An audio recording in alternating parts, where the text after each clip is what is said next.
I'm Chris Wolvie, the wrestling vlogger who always tells it like it is. And before I start, let me just say, given Backlash went past 11 p.m. Eastern, I'm not terribly surprised all pay-per-views will start at 7 p.m. from now on. Good for you for figuring that out, WWE. Now, start WrestleMania 35 at 6 so everyone can get a good night's sleep. Jeez.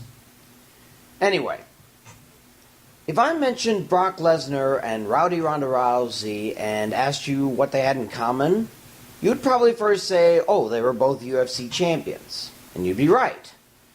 But now they have something else in common. They each received title matches after just one win. Not both in the WWE or UFC, though.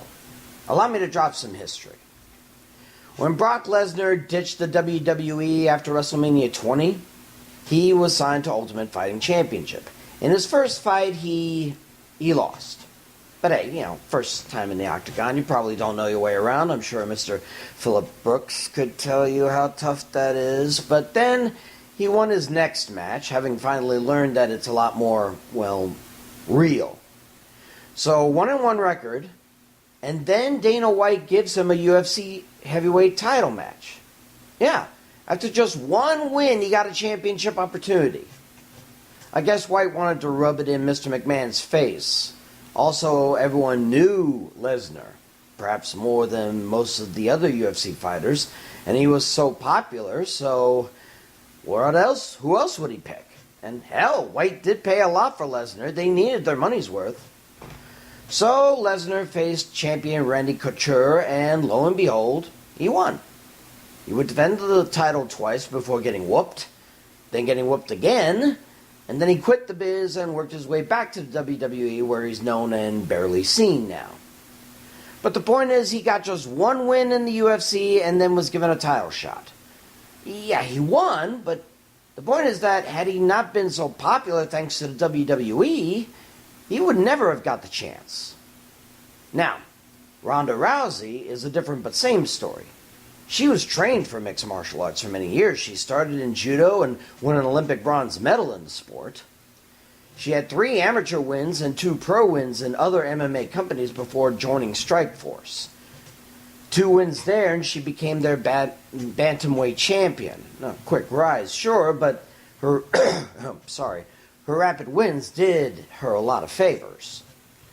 After defending it once, UFC bought out Strikeforce and named Ronda their bantamweight champion, and she then became the true queen of the octagon, defending her title 6 times before Holly Holm shocked the hell out of everyone and made Ronda bleed and took her title.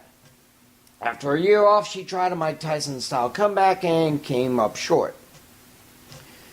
You know what happened a year after that, right? Rumors shot around that Ronda Rousey was heading to the WWE, and they were confirmed at the last Royal Rumble.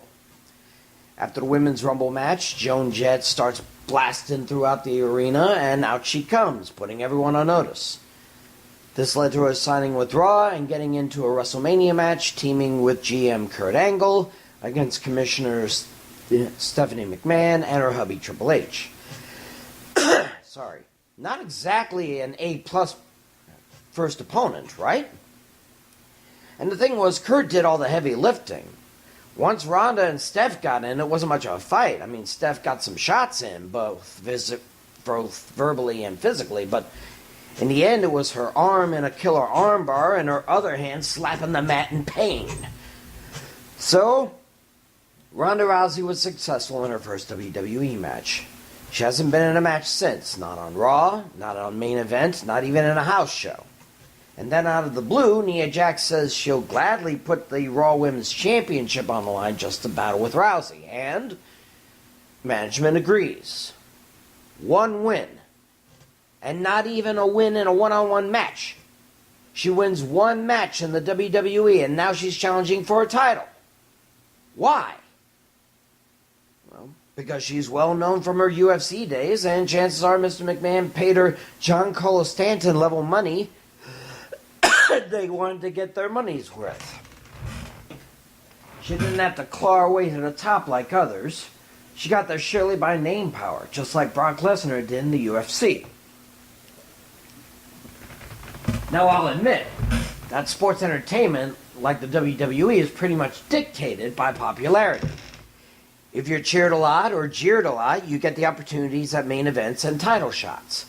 It's been that way for decades. It's why Bruno Sammartino was champion for so long. Why Hulk Hogan was champ for 4 years and then 4 times after that. Why Ric Flair and John Cena have held 16 world titles each in their careers. It's what the fans want. I get that.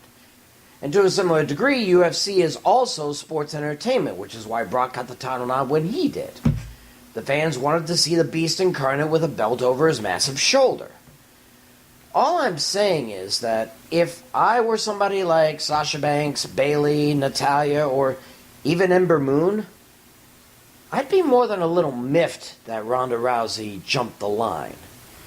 They've been battling to get a title match for months, sometimes years, and just because the baddest woman on the planet is on the roster, they have to sit back and wait longer. Let's pray that Ronda Rousey isn't more like Brock Lesnar. Brock was uber cocky after he won the UFC championship. Can you imagine Rousey that way?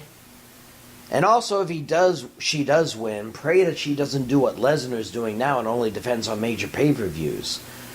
Raw already has 1 absentee champ. If they get 2, well, let's just say 25 years was a hell of a run while it lasted.